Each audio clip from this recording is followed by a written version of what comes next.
Buried past. Ever since she could remember, Lynn Tran's life had been a carefully staged illusion, one that looked enviable from the outside, but behind the grand oak doors and marble floors of her family's mansion, secrets festered like wounds. The daughter of a Vietnamese immigrant and an American business magnate, Lynn was born into privilege. Yet unspoken lines had always separated her from the comfort this privilege seemed to promise. Her earliest memories were colored not by joy, but by a profound sense of displacement. Lynn's mother, who had passed away when she was just a toddler, was a ghostly presence. Traces of her lingering in old photographs and faded stories told by the household staff. Her father's remarriage followed swiftly after that loss, and with it, the arrival of a stepmother and two step-siblings who regarded Lynn with thinly veiled disdain. School should have been a haven, but Lynn's attempts to fit in met with the subtle and sometimes blatant microaggressions that marked her as other, both at home and beyond. Her stepmother, immaculate in appearance and icy in temperament, never raised a hand but wielded exclusion and manipulation as weapons far sharper. Lynn was dressed in fine clothes and sent to prestigious schools, but at home she was relegated to a silent corner, her presence often ignored at family gatherings, her achievements minimized or dismissed. When the family took vacations, Lynn's name would mysteriously be missing from reservations, or she would fall ill from last-minute changes that left her stranded. Her step-siblings, aware of their mother's favoritism, mimicked her behavior with casual cruelty, mocking her accent, making her a scapegoat for broken objects or lost items, then laughing when she tried to defend herself. The household staff, sympathetic but powerless, offered her occasional kindness, a favorite snack sneaked upstairs, a quiet word of encouragement, but these gestures only highlighted how isolated Lynn truly was. In the quiet solitude of her room, Lynn cultivated her own world, one filled with books, music, and sketches, places where she could exist without judgment. She cherished small dreams, a day without confrontation, a kind word from her father, or the hope, however faint, that she would one day belong somewhere. Pain became a silent companion.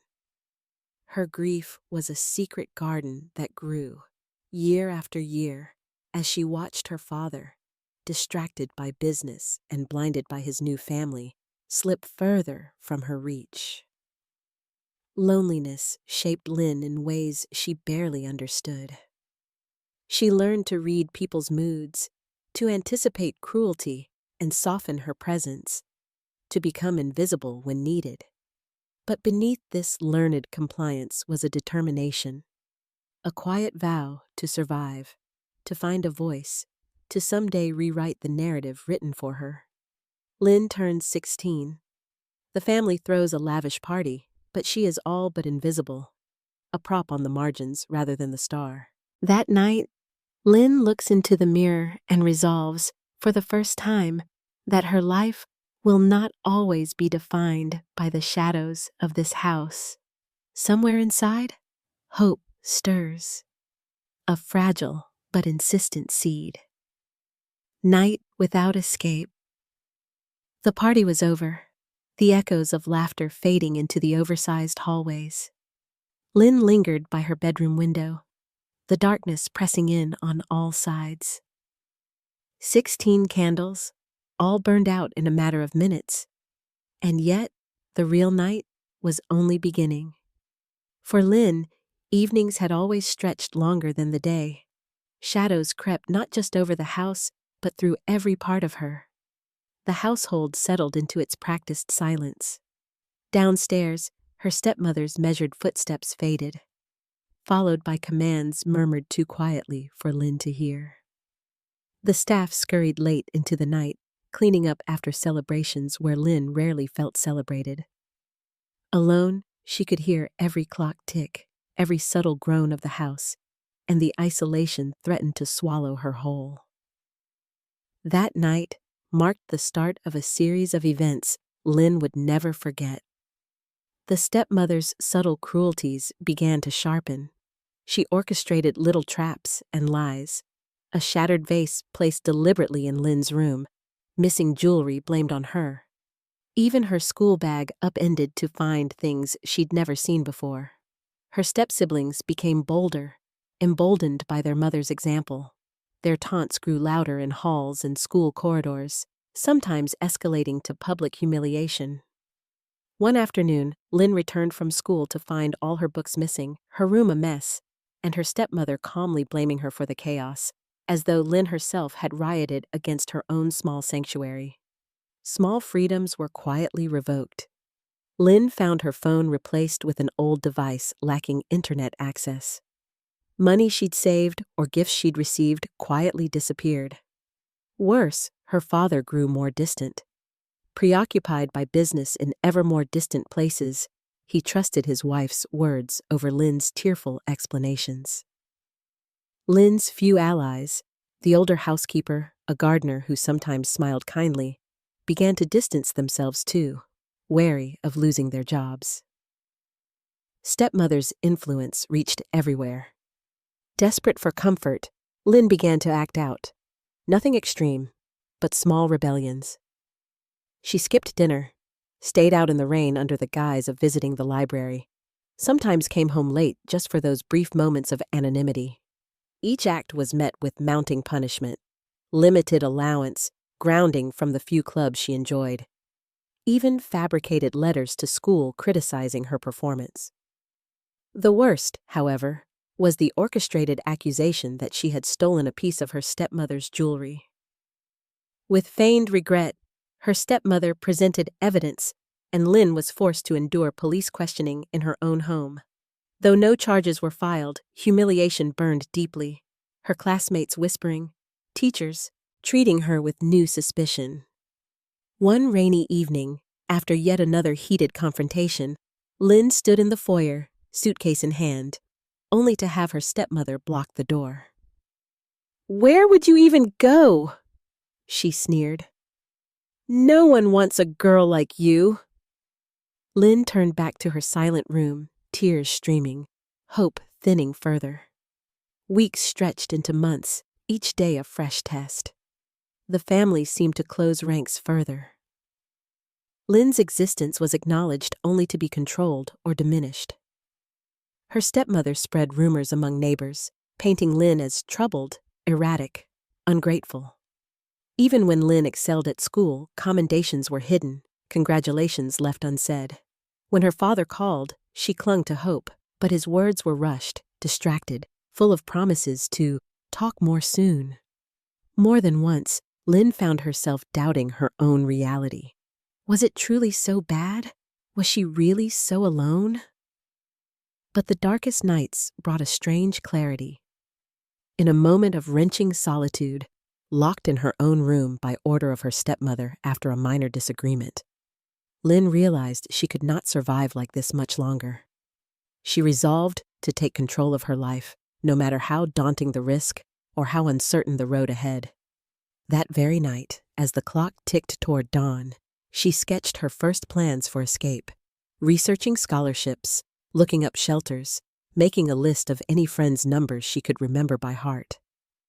For Lynn, the long night was not merely something endured, but a crucible, one in which her resilience and longing for freedom began to take permanent root.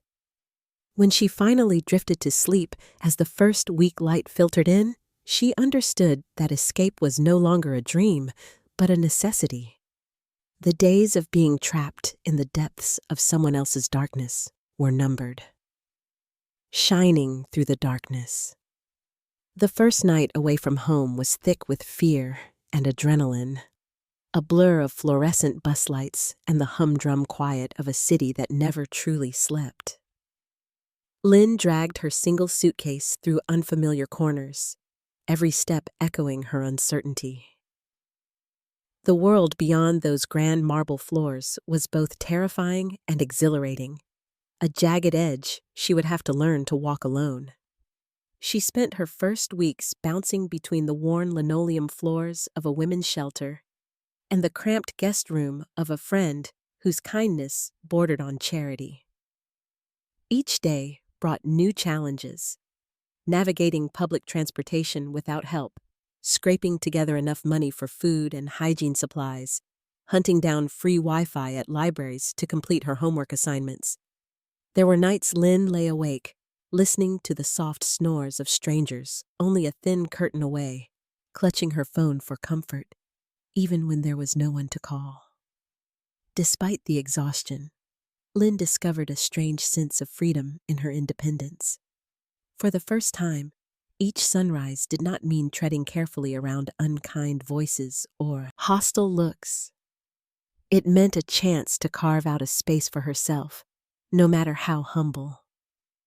She took on small jobs after school: bussing tables at a crowded noodle restaurant, organizing books at a used bookstore, cleaning medical offices late into the evening. Every paycheck felt like proof that she was still moving forward, however slowly.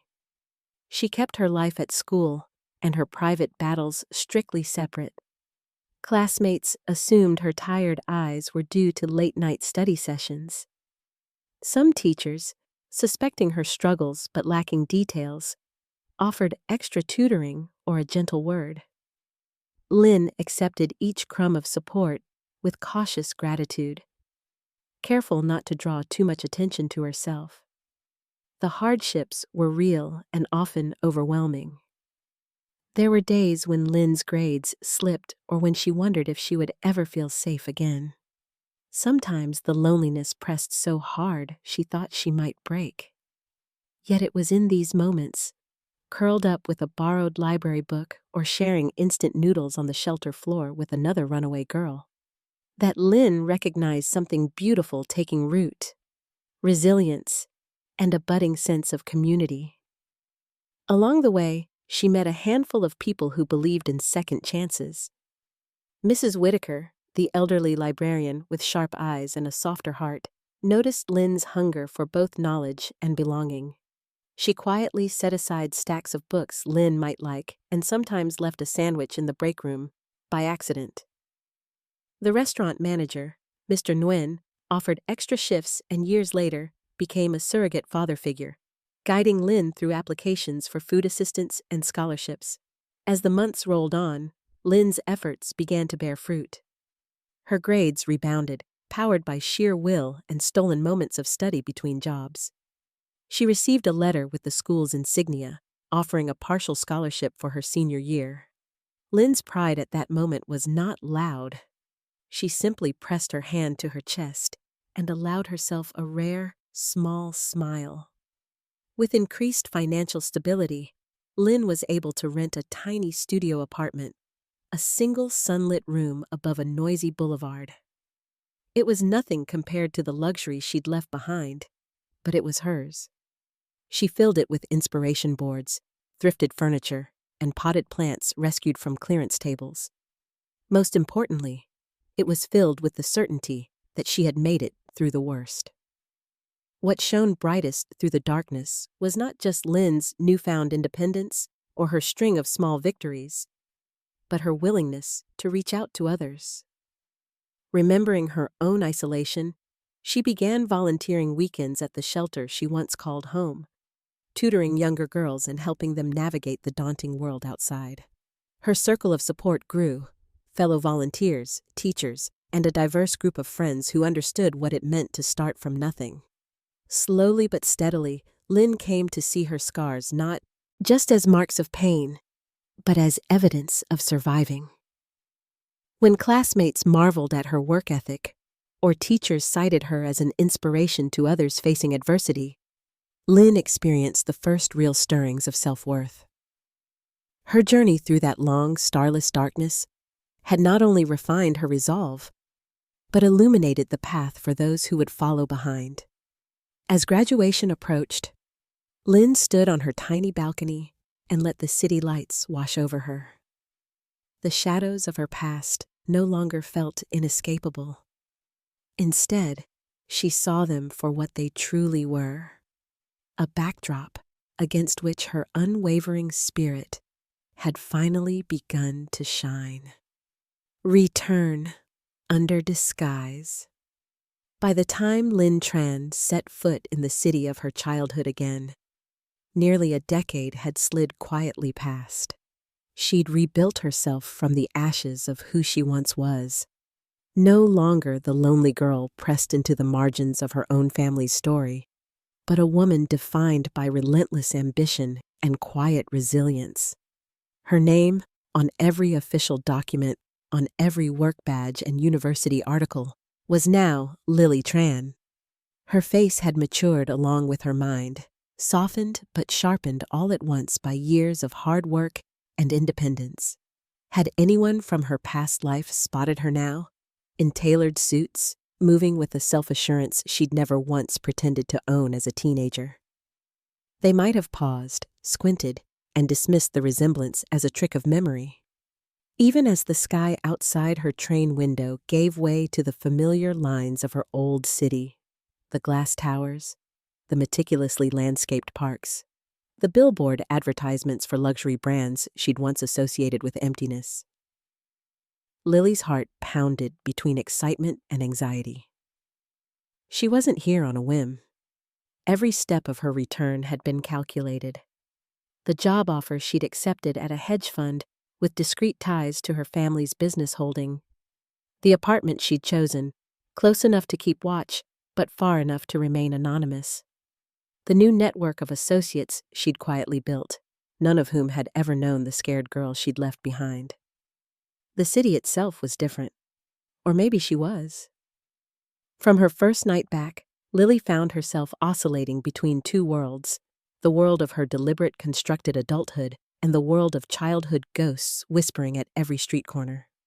She spent her days immersed in work that challenged her intellect, the sort that demanded perfect logic, a firm grasp of power's subtleties, and the ability to read when to ask and when to simply watch. These were skills she'd first learned, however painfully, in the silent corners of her mansion home long ago, listening for cues from voices that never meant her well. In the evenings, Lily allowed herself to drive past her old neighborhood, not as some starry-eyed fugitive drawn back by nostalgia, but as a strategist studying the landscape of a future campaign. The Tran mansion was unchanged, its wrought iron gates standing, like sentinels against the outside world. The windows glimmered with warmth, yet she knew all too well the coldness they concealed. Lily watched for patterns. Was her stepmother still the first to leave for charity luncheons, the last to switch off the lights at night? Which house staff had remained loyal? Who among them lingered near the gate for a cigarette when they thought nobody saw? Was that her half-brother's car? Sleek, expensive, but with a vanity plate she instantly recognized. Idling out front late at night? She collected more than observations. Taking advantage of her new job, Lily mapped the intricate investments, transactions, and shell companies tied to her family. She monitored changes in company ownership, rumors in business circles, shifts in charitable giving. All her research fit neatly into a digital archive, encrypted and hidden, waiting for the moment she would need it. Her first physical approach was careful, a fundraiser gala, well attended by the social elite, and exactly the kind of event her stepmother thrived on. Lily entered on the arm of her firm's managing partner, introduced as a promising new analyst from New York with impeccable credentials. She mingled, blending effortlessly into the world that had once excluded her, her accent now crisp and her demeanor unflappable. It wasn't long before she glimpsed her stepmother across the ballroom, radiant in red silk, laughter ringing too loud. Their eyes met briefly. Something flickered in her stepmother's gaze, recognition struggling with disbelief, but Lily merely smiled in polite confusion and moved on, heart racing but face serene. From across the room, she listened to conversations, picking up mentions of family business challenges, whispers of succession plans, the ever-so-subtle complaints from her step-siblings about their mother's tough love approach.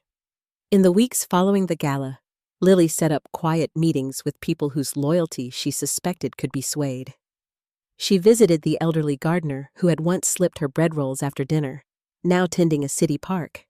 She offered coffee to her father's former secretary, long since retired, who retained a habit of collecting gossip as skillfully as she once managed calendars. Piece by piece, Lily constructed a map, not just of the Tran family's wealth, but of its fractures and fissures. Despite the distance she kept, she found herself drawn to those whose kindness had once given her hope. When she spotted Mrs. Martinez, the long-serving housekeeper, on a late evening bus, Lily followed her off, then gently revealed her identity. At first, Mrs. Martinez hardly believed her, but tears came swiftly once she realized the truth. Over quiet cups of tea in the woman's cramped apartment, Lily learned of the small kindnesses still offered by a few. Her father's rare phone calls, a staff member's secret act of hiding Lean's childhood belongings from being thrown away. Bit by bit, the true situation inside the Tran home came into focus. Her father, aging and distracted, was more absent than ever, delegating both family and business responsibilities to his wife and stepson. There were rumors of improper contracts, staff dismissals with hasty signatures, late-night arguments muffled behind closed doors. Even her younger half-sister, once indifferent, seemed uneasy. Her social media posts hinted at unrest, and a chance encounter in a bookstore showed her sad, withdrawn, nothing like the child Lily remembered. One rainy afternoon, Lily found herself stopping outside a familiar cafe where she used to crave warmth and anonymity. She realized that while her plan was rooted in justice and perhaps some desire for reckoning, she was also searching for closure, for meaning in all those years of pain. She kept her new identity meticulously guarded. At the office, she was known for her tenacity and discretion. At public events, she introduced herself with just enough detail to seem real, but not enough to draw connections. The masks Lynn had learned to wear to survive as a child had now become part of her armor. Not to hide from the world, but to operate within it, unseen and undetected. It wasn't long before Lily discovered evidence of deeper rot at the core of her family's business. Financial files revealed irregularities, funds siphoned away, deals approved by questionable proxies, board members pressured into silence by threats or favors. The more she dug, the more she understood the full extent of her stepmother's ambition and the lengths the woman would go to protect her power. Still, Lily pressed onward, piecing together the puzzle in secrecy. She found potential allies in unlikely places, a junior accountant overlooked by management, a young lawyer eager to make her mark, an investigative journalist disenchanted with society's glossy facade. To each, she offered as little of her true self as she could, revealing just enough to gain trust and information in return. Nights were for planning, mapping, and remembering. Sometimes, as she balanced her laptop amid scattered files, Lily's mind wandered to her mother's faded portrait and the little girl she used to be. Grief ran under the surface, but now, so did strength. She was no longer a child waiting for permission to exist. By the end of the chapter, Lily's double life is in full force. She's woven herself into the peripheries of her family's world, gathering facts, observing weaknesses, patiently awaiting the opportunity to act. Though she moves cautiously, a shadow among the gilded rooms where she once felt invisible, her resolve has never burned brighter. Every calculated step she takes underlines this truth. The girl they tried to erase has returned, not for vengeance alone, but for justice. Unveiled machinations. The surface stillness of the Tran family's world was a grand illusion, maintained with practiced precision. But beneath it, currents of greed and desperation twisted in ways few could see. Having rooted herself in the background of her family's new reality, Lily now saw what had once evaded her frightened younger self. The patterns of subtle power plays, of money exchanging hands, and the fragile alliances underpinning the family's public prosperity. It didn't take long for her to realize that her stepmother's reach extended far deeper into the family business than anyone outside its inner sanctum suspected. Lily's first real clue arrived not through her own sleuthing, but via a whispered tip from the most unremarkable of office assistants. After a routine meeting, the young man had waited until everyone left, pushing a single file folder across Lily's desk as he whispered, "You should see this before the partners do." Inside were flagged copies of recent transfer logs, large sums siphoned from subsidiary accounts into obscure overseas banks, their purposes disguised behind vague project codes. It was just the beginning. Over the following weeks, Lily's careful inquiries painted a stark picture.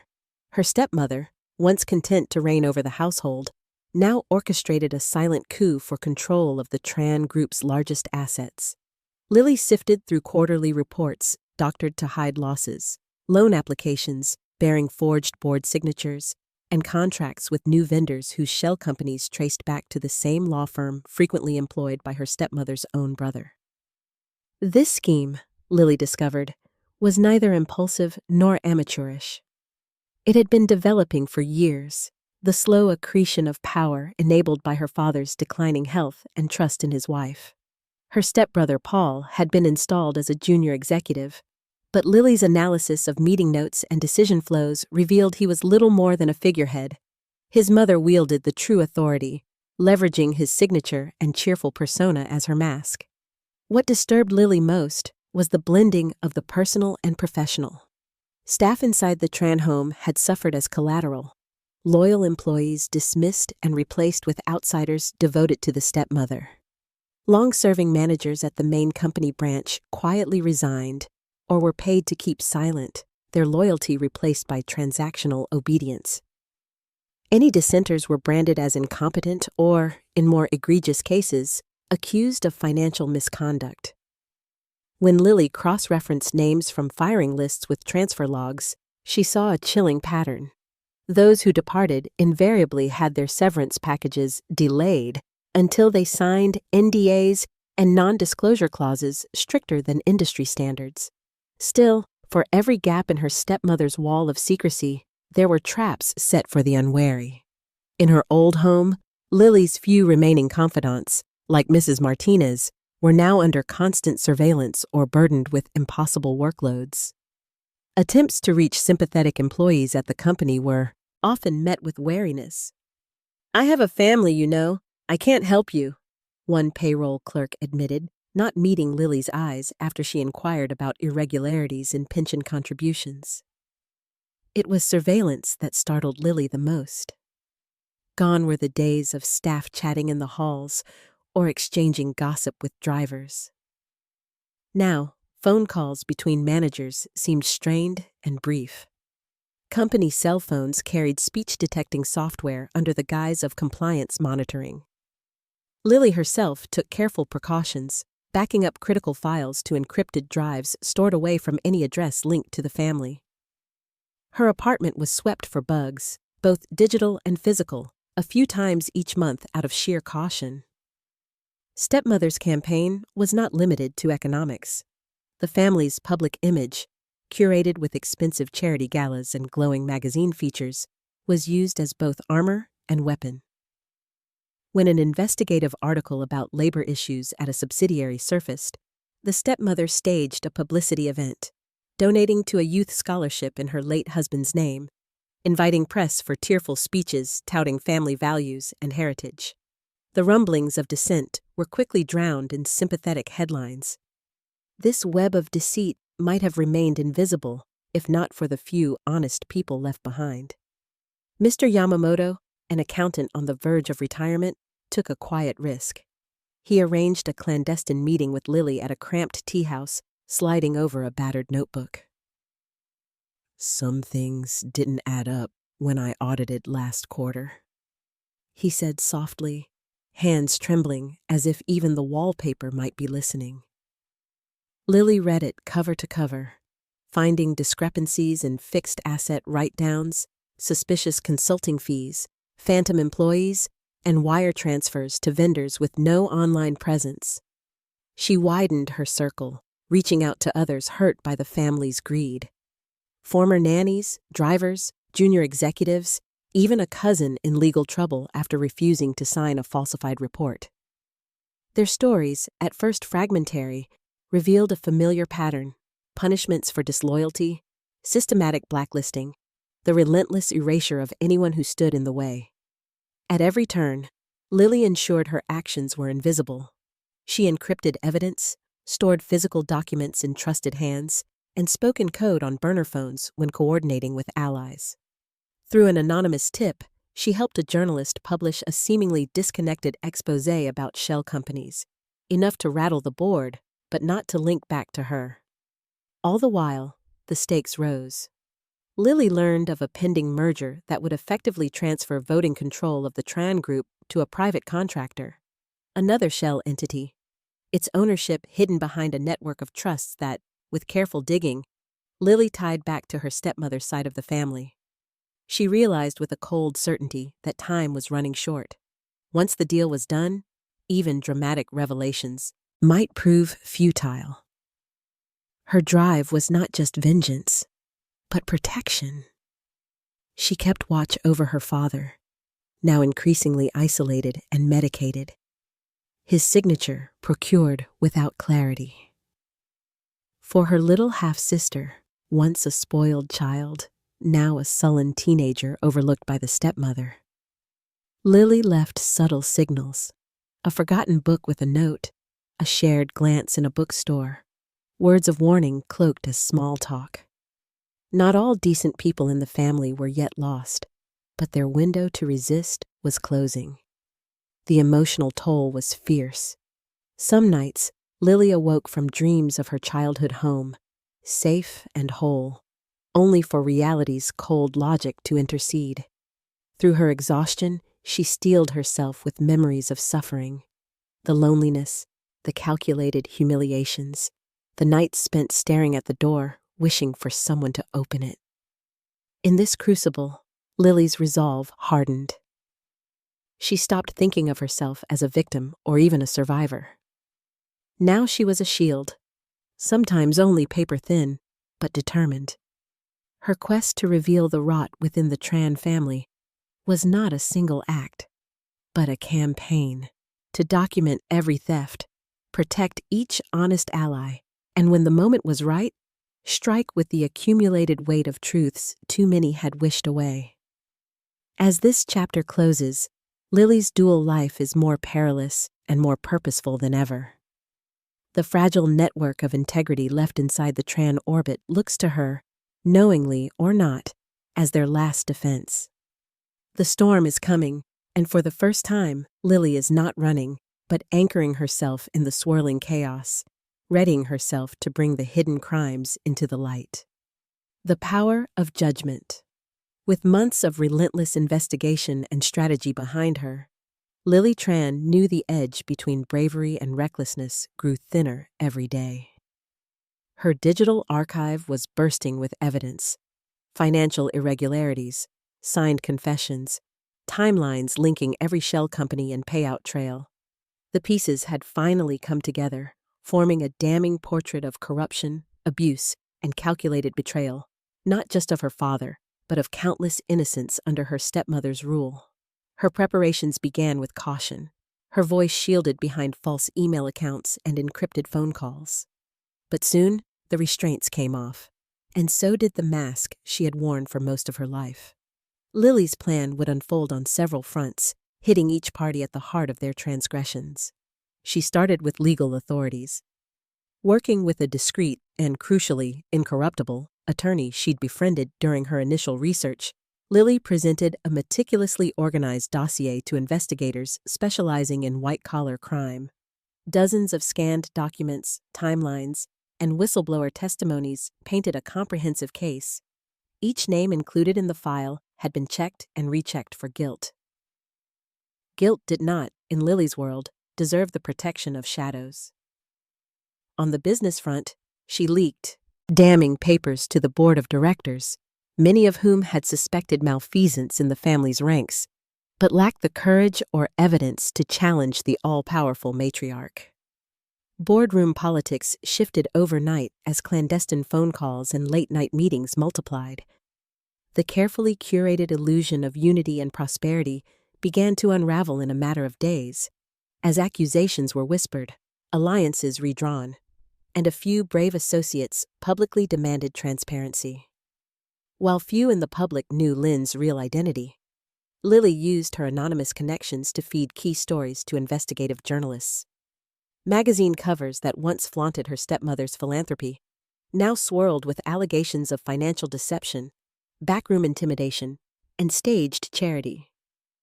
The outrage spread among the business community, among former employees forced out for refusing to comply, and among government partners embarrassed to have been affiliated with the Tran name. At home, Lily's judgment fell with more measured, but no less decisive, force. She made sure every staff member who had been wrongfully dismissed received a personal apology, a reference, or even direct aid if needed. Through contacts in the legal aid community, she set up consultations for those left jobless by the Tran family's schemes. Even old housekeepers were reunited with the personal effects they'd been forced to abandon when pushed out, quietly returned by Lily under her new name. These acts of justice, though quieter than corporate scandal, brought real tears and a lingering sense of dignity restored. Her stepbrother, once content to sign wherever his mother pointed, was confronted with irrefutable proof of forged signatures and criminal complicity. Given a stark choice, testify to the truth or face prosecution, he broke down, his mask of cheerful compliance shattering under the weight of reality. To protect himself, he revealed even deeper layers of deception, initiating a chain reaction that spread to executives, accountants, and family lawyers. The most decisive confrontation came with her stepmother, a meeting months in the making. It took place in the cavernous study of the Tran mansion, a room that frightened Lynn as a child but now felt like neutral ground. Lily faced her across the wide mahogany desk, sliding a stack of documents forward. "These are the ends of your games," she began, voice steady. "Every illegal account, every lie, documented, witnessed, and delivered to the authorities.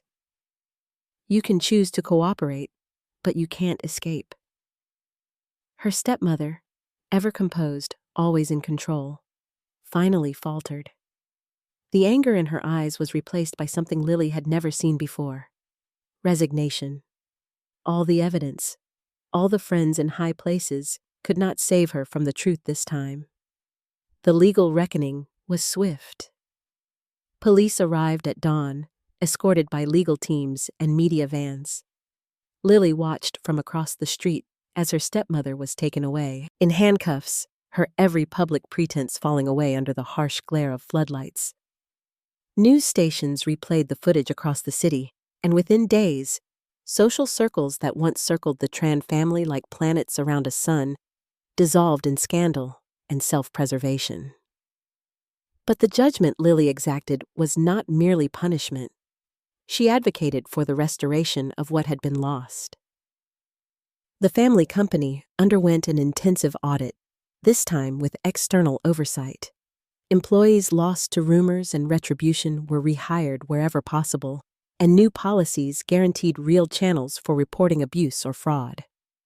For her father, frail, bewildered, and finally aware of the extent of his wife's betrayal, Lily arranged for dedicated legal and medical advocacy.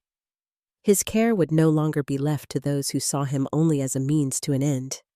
She reassured him that no further decisions could be signed away without his express and lucid consent. Their first real conversation in years, filled with regrets and apologies, was also a kind of liberation for both. Her forgiveness came quietly, as much for herself as for him. Nor did Lily's judgment stop at the edges of wealth. she extended her influence to protect her half-sister, safeguarding the child's finances and education from the fallout, and quietly offering emotional support without revealing too much about her own role. The girl, confused and guilt-ridden, slowly accepted her presence, comforted by warmth where she had found only coldness.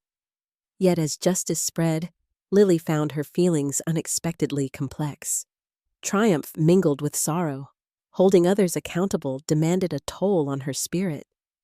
She saw clearly that even those who did wrong were themselves ensnared in cycles of fear and ambition. But justice, she reminded herself, was not cruelty. It was balance. To right what was wronged was not vengeance for past wounds, but a necessary first step toward healing a wider community. As news broke and retribution swept through once impenetrable ranks, Lily recognized her own transformation. She was no longer the silent observer, nor even merely a survivor. She was the instrument of reckoning, wielding judgment not to destroy, but to create the possibility for something new, stronger, more compassionate, and worthy of the pain that had birthed it. By the end of this chapter, the Tran family's world has been fundamentally altered. The web of intimidation and silence that held so many captive is cut at last. In its place, there is uncertainty, but also the faint, persistent promise of renewal. And for Lily, the greatest power of judgment is not in the punishments she delivered, but in the restoration she made possible. For herself, her loved ones, and quietly, for all who fear the darkness behind gilded doors. Now, the time for silent watching was over. Silence equaled complicity. A zone of light and belief. The city that had once seemed so cold and indifferent began to glow with new possibility as the dust of scandal and reckoning slowly settled. For the first time since Lynn, now Lily, had left her childhood home, the suffocating sense of isolation was replaced with a budding feeling of connection and hope. News of the Tran family's downfall traveled quickly, but it was the undercurrents in the community, not the headlines, that truly signaled change. Employees returned to their jobs with glimmers of relief in their eyes. Vendors and partners, once wary, approached the company again with renewed confidence. But beyond paperwork and boardrooms, it was in the small, everyday gestures that faith began to return. A security guard greeting Lily warmly, a secretary placing fresh flowers in the lobby, whispered conversations of gratitude drifting between cleaning crews at day's end. Lily had expected resistance or resentment.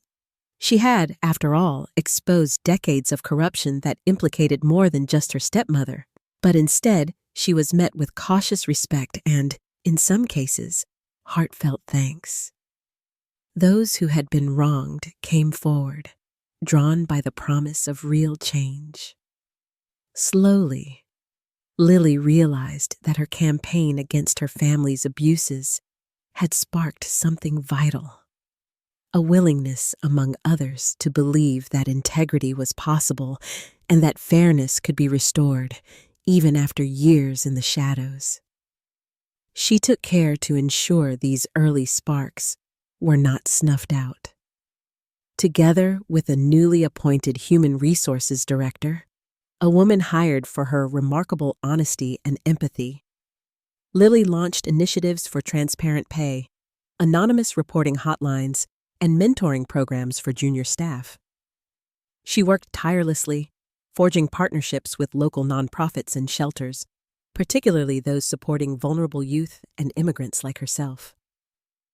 For months, she devoted evenings to these causes, leading workshops in resilience and financial literacy, sharing slices of her own story with an honesty that astonished her. The act of giving, of guiding others and helping them find their own light, was a quiet miracle she had never known she needed. Young women at the shelter where she once sought safety now looked at Lily with a mixture of awe and comfort. Her public face, poised, confident, wholly in control, was an inspiration. But when she sat across from a terrified teenager clutching her only belongings in a plastic bag, Lily let her guard fall. "You're not alone," she would say, reaching for a trembling hand. "The dark days won't last. There's a future even when you can't see it yet." Day by day, the little acts of trust, the sharing of small secrets, a shy smile from a new friend, a thank you note scrawled in uncertain English, became a bright tapestry. Lily sometimes marveled at how easily these fragments wove together to form community, as if the world had only been waiting for the right moment to heal, and heal it did. Not only around her, but within her. Inside herself, Lily fought, a private battle between the desire for retribution and the pull of compassion. It was not easy to let go of old injuries, to release the bitterness and anger that had propelled her through years of loneliness and struggle. Sometimes, in the quiet of her apartment, she replayed painful scenes from her youth. Her father's distant encouragements, her stepmother's cold dismissals, the way she had been made to feel invisible at every turn. She wondered if justice was ever complete, or if there would always be echoes of those humiliations clinging to her memory. Gradually, she learned to see those wounds not as shackles, but as reminders of the strength it took to survive. She forgave, imperfectly, incompletely, but enough to move forward. Her compassion no longer excluded herself. She tended to her own scars with the same gentle care she offered to others. Therapy, journaling, and long walks through the city's parks became as vital to her well-being as strategy meetings and advocacy work.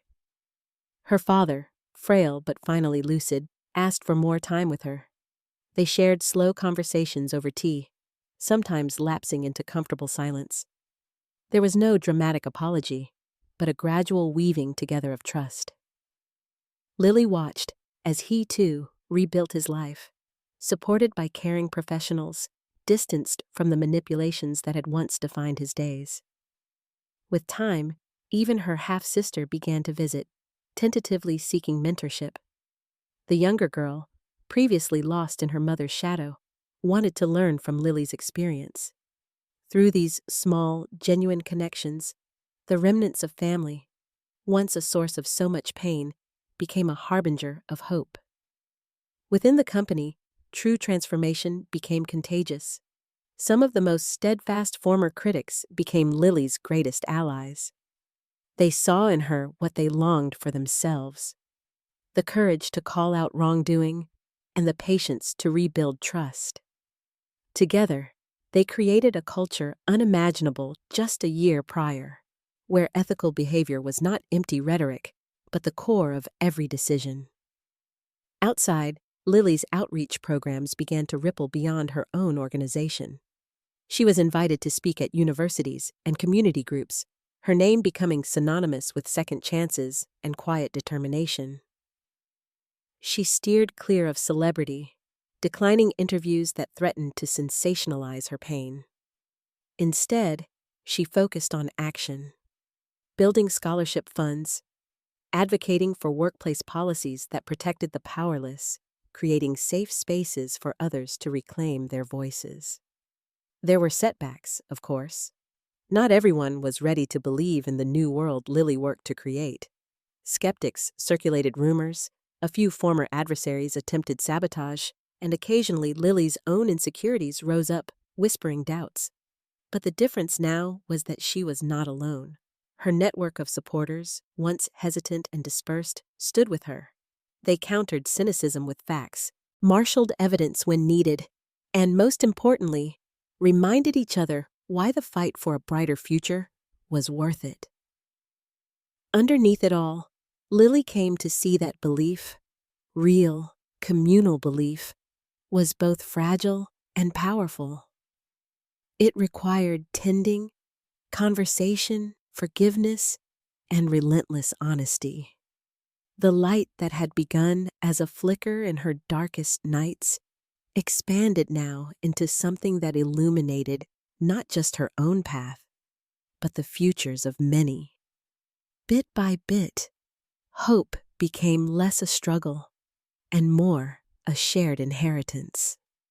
As spring broke over the city, Lily walked through a bustling park near her childhood home. The air was alive with possibility. Laughter and music rang from the open fields, and wherever she looked, there were faces, both familiar and new, unafraid to meet her gaze.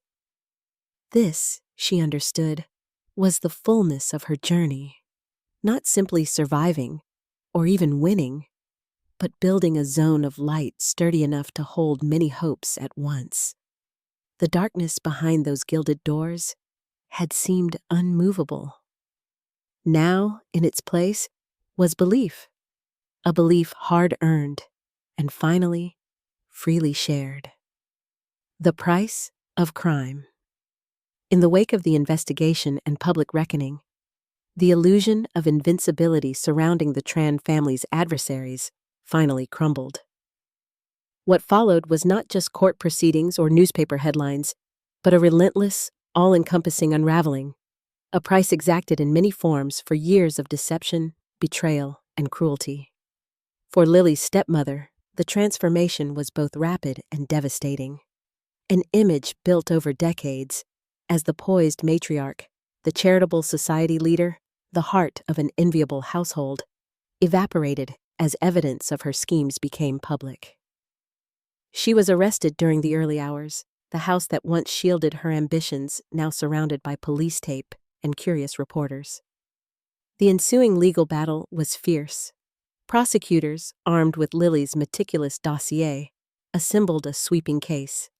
Embezzlement, fraud, witness intimidation, and a conspiracy to circumvent shareholders' rights. In the courtroom, transplanted from her designer world into harshly lit testimony boxes and visitation booths, Lily's stepmother struggled to maintain dignity. But one by one, her allies melted away. The social circles she once ruled abandoned her, shunning her with the same cold efficiency they had once used against outsiders like Lynn. The press, which had previously lauded her charitable acts, now dismantled every aspect of her narrative, digging into inconsistencies and amplifying the voices of those she had hurt or silenced. She was forced to watch as her reputation transformed from that of a high society benefactor to an emblem of privilege corrupted by greed. Yet the legal punishments proved only one layer of the consequences. Isolation settled in. Visits from friends faded to nothing. Her own children, particularly her son, who had inadvertently abetted her through negligence, began to question the woman they thought they knew. Although her legal team negotiated a lengthy sentence instead of financial restitution she could never repay, no amount of appeal could undo the collapse of her life's work. Even after the verdict, anonymous messages circulated, expressions of anger from former employees, families ruined by abrupt firings, small businesses destroyed by unpaid contracts. These reminders, delivered through the bars of her new existence, became the real lasting torment. Paul, her son, and a once promising executive, was publicly humiliated. At first, he clung to denial, assuring anyone who would listen that he was a victim of circumstance, not a player. But signed documents, emails, and damning boardroom recordings proved otherwise. When summoned to testify, Paul faced the collective disappointment of the company's staff, as well as the betrayal of board members who had once mentored him. He was stripped of all corporate titles, his assets frozen pending restitution claims, his career prospects in finance effectively obliterated. More crushing, however, was the personal fallout. Friends distanced themselves, fearing their reputations would suffer by association. His closest confidants, confronted with irrefutable evidence, found it impossible to defend him. Paul's internal collapse was quiet but devastating, an endless replay of mistakes he could never amend. Stripped of purpose, he retreated into seclusion, no longer welcome at the functions and country clubs that had once been his realm. In time, the shame grew suffocating. Former adversaries now pitied him, which in many ways was harder to bear.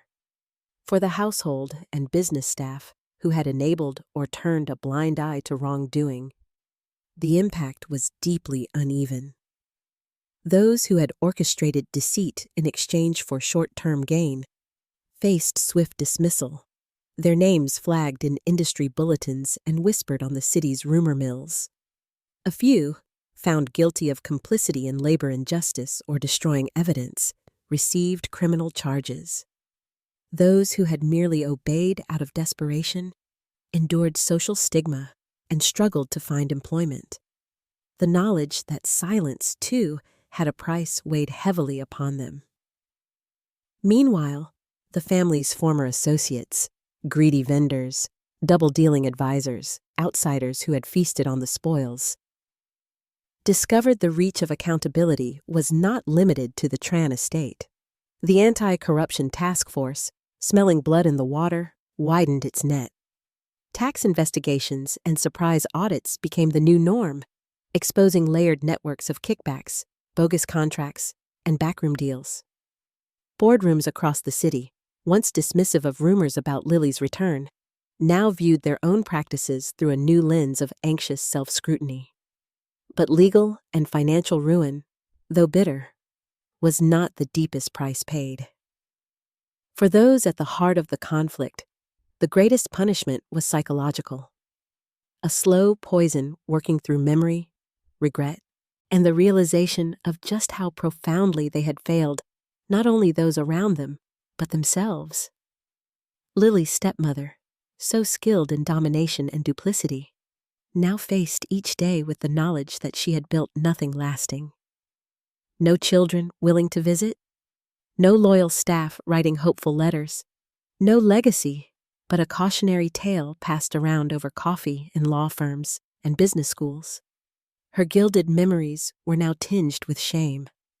Paul, once Lily's unthinking rival, began to unravel his own inherited patterns.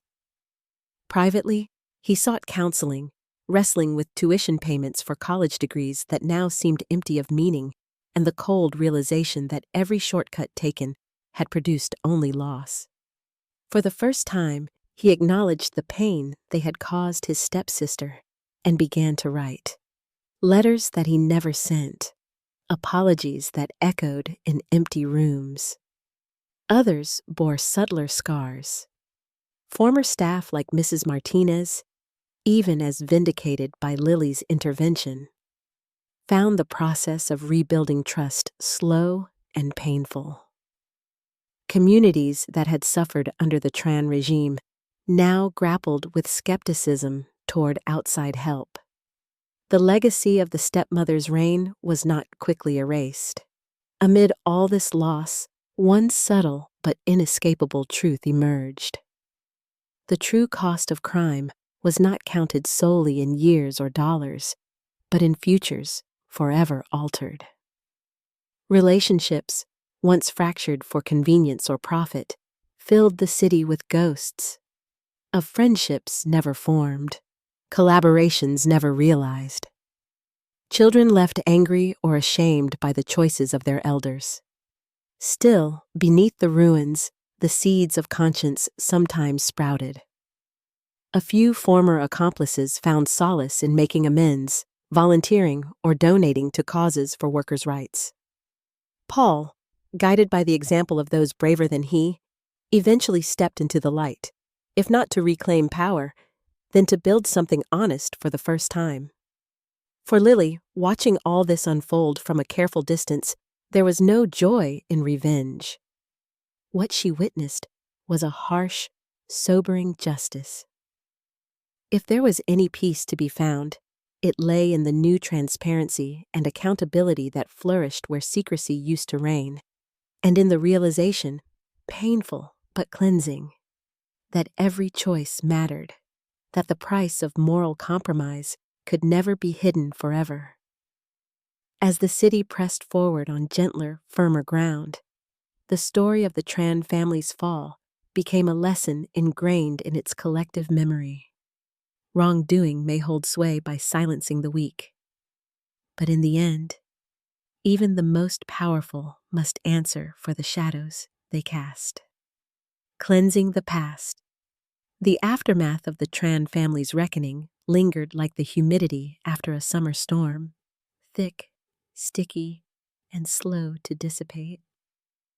While the city moved on with cautious optimism and the business world adapted to new norms of transparency, Lily understood that true healing required more than public justice or procedural reform. It required her to confront the shadows she carried within herself, the ancient wounds of abandonment, betrayal, and grief that she had long buried beneath resolve and ambition. For years, Lily had navigated life at a frantic pace, as if action itself could dissolve memory. Now, with the machinery of vengeance disassembled and the thrill of exposure behind her, she found herself facing quieter, more persistent ghosts. Her childhood home, stripped of its pretense and power, still stood. It called to her, not with the siren song of nostalgia, but with an insistent need for proper endings. One rainy Saturday, Lily stood before the mansion's gates for the first time in years. A caretaker, no longer a familiar face, greeted her at the door, uncertain but polite. There was no grand procession down the marble corridor, no booming voices or icy stares. The house was smaller now, its secrets laid bare by police searches and legal inquiries.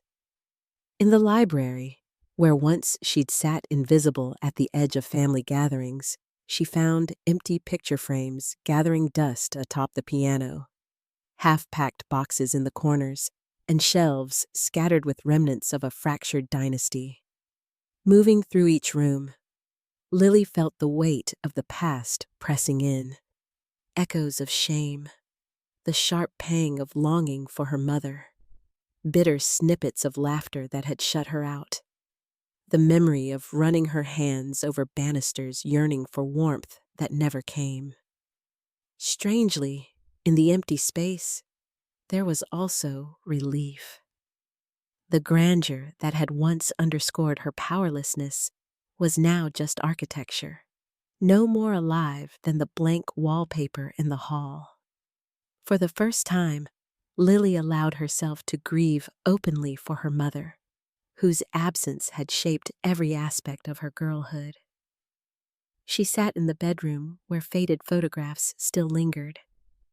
A gentle face, a hand resting on a toddler's back. Eyes filled with hope snuffed out too soon. Lily lit incense, a tradition she'd nearly forgotten, and the soft scent infused the dull air with a tenderness she hadn't permitted herself in years. Tears fell, not out of helplessness, but as a quiet act of reclamation. Her right to mourn, remembered on her own terms. The process was not linear. Some days the hurt came rushing forth. Anger at her father for his blindness, pity and resentment twisted together in memories of her young half-siblings who had grown up in the aftermath, and sorrow for lost friendships, trust shattered too early. At times, Lily's anger rebounded inward, fueling doubts about her own worthiness to have emerged from such darkness into her current position of relative security. More than once, she nearly closed up again, retreating into the impulse to work, plan, control. But healing, she discovered, demanded presence, not avoidance. She attended therapy for the first time, hesitant but honest, letting the truth of her inner world take space. She wrote letters, some to her late mother, others addressed to her father, and even to her stepmother, though these last she never sent. The act of naming the pain was itself an act of courage. She met with her father more regularly, the two sharing slow, unhurried meals. Sometimes they spoke of the past, sometimes of nothing at all, but with each meeting, the silence between them softened. Gradually, Lily turned her focus to the idea of forgiveness. Not the quick, performative words bandied about in public apologies, but a quiet, internal acknowledgement that the past could not be changed, only understood and released. Forgiveness, she realized, had little to do with exonerating those who had wronged her. It was her gift to herself, a decision to no longer let her life be governed by the scars that had once defined her. This resolve found expression in unexpected ways. Lily started a small art project, collecting fragments of her childhood: postcards, trinkets, old notebooks, bits and pieces spared from the chaos that had engulfed her family's fall. She arranged these into collages, the sharp edges softened by time and creativity, turning artifacts of pain into shapes of beauty. She shared these with close friends, some of whom she'd met through shelter work or her outreach programs. In sharing her history, she found she could reinterpret it, transforming trauma into testimony and isolation into fellowship. Her newfound peace also altered her relationships. With her younger half-sister, now old enough to understand the complexities of their shared past, Lily attempted open, vulnerable conversations. She answered difficult questions, expressed her own confusion and sorrow, and admitted she did not have solutions for everything. These talks were often awkward and halting, but each was a line cast toward reconciliation, a promise to bridge a chasm that had lasted too long. One particular morning, Lily revisited the city's botanical garden, a place she had escaped to as a teenager whenever home became unbearable. She walked the old familiar paths, pausing at the koi pond where she once sat, sketching dreams she dared not voice. Looking into the water now, she saw not the girl desperate to disappear, but a woman capable of creating safety for herself and others. She left a note on the park bench for any future wanderer, a simple message that read, "You are not alone. Even the deepest wounds can heal." As spring deepened, Lily gathered friends and supporters for a small ceremony on the grounds of her former home, now being converted into a center for youth and family services. The event was modest, but for Lily it was saturated in meaning. She spoke not in anger or blame, but with clarity about struggle, survival, and resilience. She thanked those who had dared to believe in second chances, and those who had stood with her when truth-telling was most dangerous. In closing, Lily buried a time capsule in the garden, a letter to her younger self, a photograph of her mother, and a slip of paper naming the hope that one day every child passing through those gates would know love, not fear. The cleansing of her past was not a single, miraculous transformation, but a series of choices made again and again, to remember, to feel, to forgive, to let go. At last, as twilight settled over the city, Lily allowed herself a moment of stillness. She breathed in the sweet mingling of closure and anticipation, ready to step forward, no longer as a shadow haunted by her family's mistakes, but as a woman free to shape her own future. And in that gentle dusk, with the old ghosts finally at rest, the past was not erased, but washed clean enough to begin again. A dawn without shadows. The soft blue light of morning crept across the city, touching even the most forgotten doorsteps. For Lily Tran, it was more than another sunrise. It was the quiet revelation of a world remade. The era of shadows and secrets had passed. What remained, though still touched by sadness, now shimmered with the possibility of renewal. At last, Lily stood unbound, not just from her family's darkness, but from the weight that had pressed so heavily on her spirit for years. In the gentle promise of dawn, Lily rose in her own apartment, a modest, sunlit space filled with both old mementos and new beginnings. Windows overlooked busy city streets, but inside, there was calm. A kettle whistling, a cat curled beside a pot of surviving violets, stacks of books and sketches, reminders of the dreams she'd once hidden away. For the first time, every piece belonged squarely to her. As life rebuilt itself, she devoted herself to aspirations born from pain, but nurtured by hope. One of her greatest joys became her growing role in nonprofit work, especially with youth who, like she once did, struggled at the edges of belonging. Lily helped to found a scholarship and mentorship foundation for immigrants and youth who had experienced abuse or homelessness. She spent evenings at shelters and learning centers, not as a mere benefactor, but as a mentor, ready with listening ears and words of gentle guidance. Her story, once secret and shameful, became a beacon for others. She never glorified her past, but she spoke frankly with those in pain, validating their confusion, their anger, their longing for a place in the world. She greeted every unsure question and trembling confession with the certainty that darkness could not, in fact, last forever. Slowly, the foundation grew, not through grand gestures, but through consistent kindness, the funding of a night class, the finding of a safe room for a runaway, the practical steps that made survival possible and dignity real. At the same time, Lily rediscovered her own passions. Music, which had once filled the silence in her childhood room, became lifeblood. She began performing in small community theaters, sometimes alone, sometimes collaborating with others she'd met during her years of outreach. Her art, too, paintings and sketches once hidden under her bed, found their way into local exhibitions, their honest lines depicting both past sorrows and burgeoning hope. The creative work did more than heal her.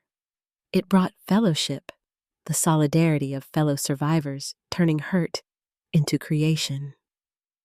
Family bonds grew, if not perfect, at least honest and gentle.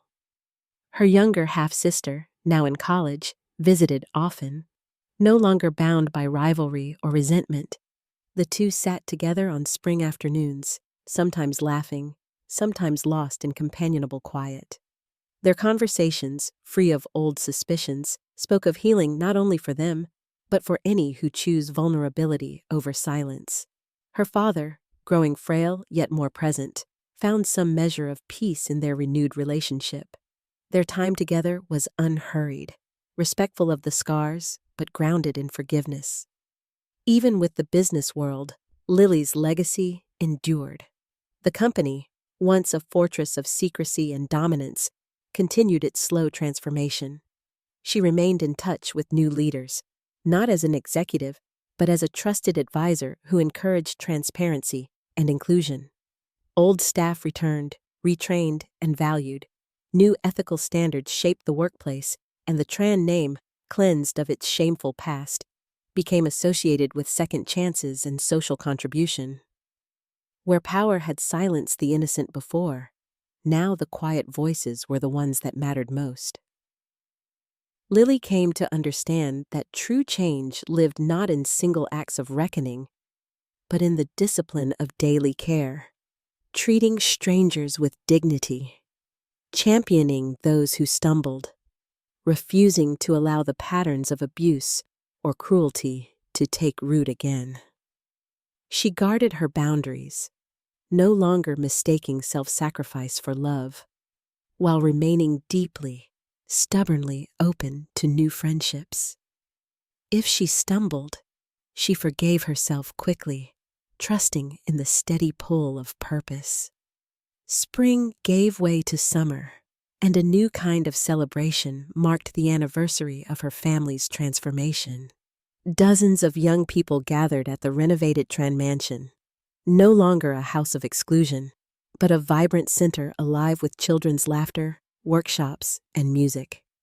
Lily sat quietly in the back garden, a mug of tea warming her hands, watching as life flowed easily where sorrow had once pooled.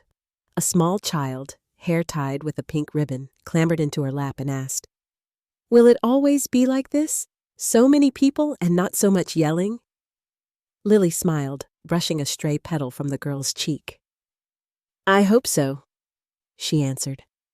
"But even if it isn't, remember, no one stays alone in the dark forever."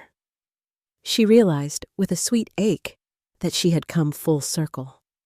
What had started as survival and resistance had finally evolved into the active shaping of a better world. Not just for herself, but for everyone still locked in struggle. Through her courage, her advocacy, her willingness to feel deeply and forgive fully, Lily had pulled dawn out of the longest night.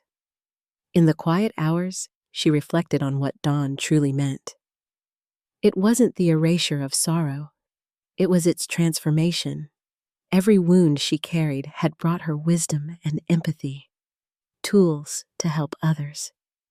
Every hardship, every injustice suffered, had filled her with the resolve to ensure that, for those who followed, there would always be a path toward the light.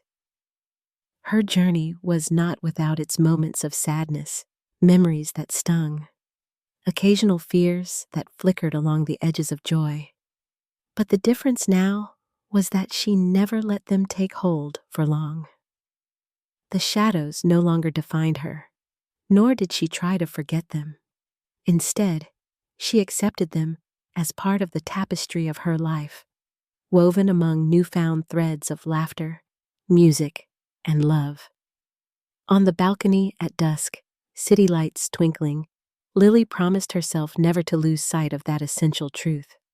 Hope is not a matter of circumstance, but of determination and faith. "When you have endured the darkness," she wrote in her journal one evening, "you understand both the fragility and the power of dawn.